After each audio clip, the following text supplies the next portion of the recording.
Hello everyone, welcome back to the FM Dugout for the final episode of the San Marino Dream Team series.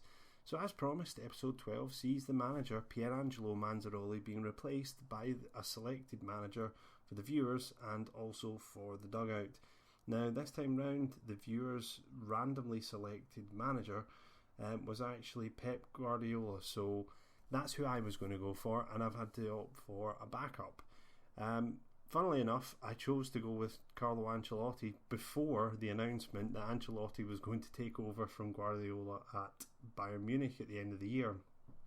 The end of the season, not the end of the year, because that's only in a couple of weeks. So anyway, slightly different format here because it's not players and just because it's the final episode. I've not gone through the fixtures that we had before, so instead we're just going to go through each of the seasons, the fixtures side by side and compare them. So as you can see, the two managers there both ranked 209th in the world as of the 8th of July 2014.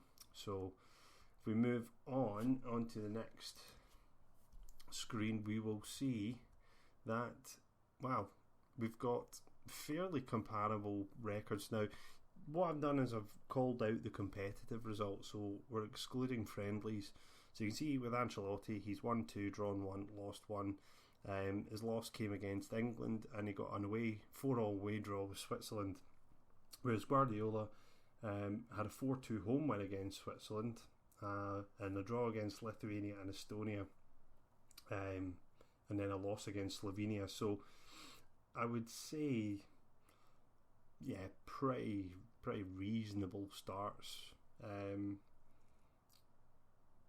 5 points for Guardiola and 7 points actually for Ancelotti, so not a bad start at all.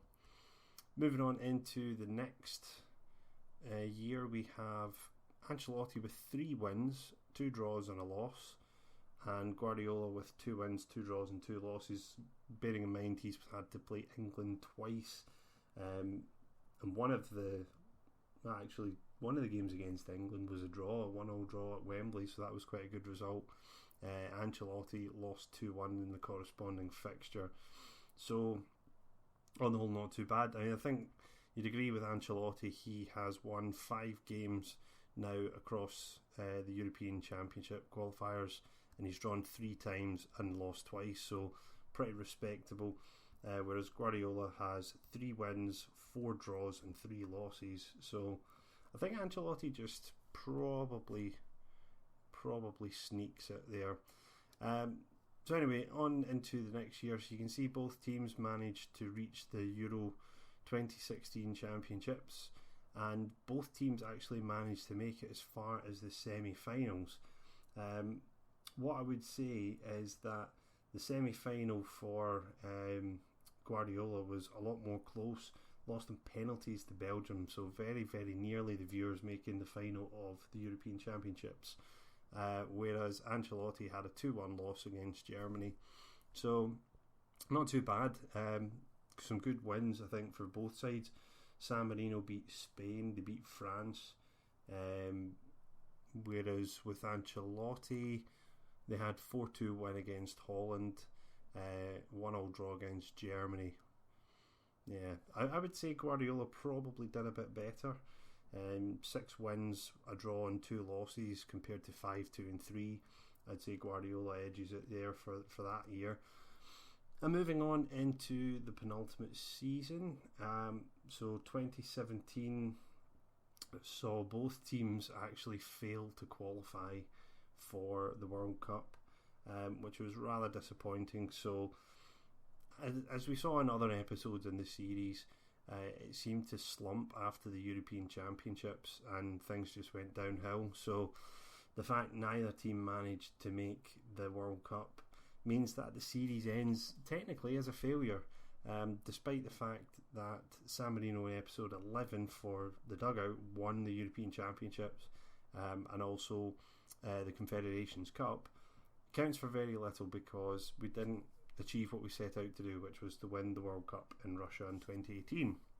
So what does it mean at the end of this? Well, we had Ancelotti's San Marino 58th in the world, Guardiola's was 49th, so on that note, I would say Guardiola has to go down as the winner, and the viewers take the final episode of the series. So I hope it's been enjoyable for those of you who've been around from the start. It's certainly taken a lot less time doing this final episode, and maybe this is what I'll look to do if I do any simulation ideas in the future. It just took too long doing all the fixtures and the bits and pieces that went with it. It's been enjoyable to see what's happened, and obviously, when we looked at how the world rankings improved, you'd expect it to happen, but at least it shows players added to the national pool has an impact. Maybe the manager doesn't really have that much of an impact, because Manzaroli managed to win the European Championships, whereas two of the best managers in the world here have got to the semi-final, got put out, and didn't qualify for the World Cup a couple of years later.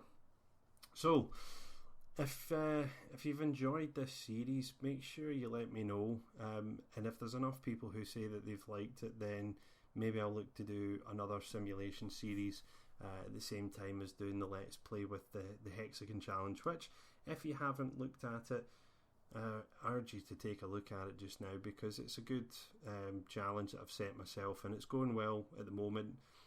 We've got 7 episodes up so far, and they're coming out once every day or 2 days, so check it out.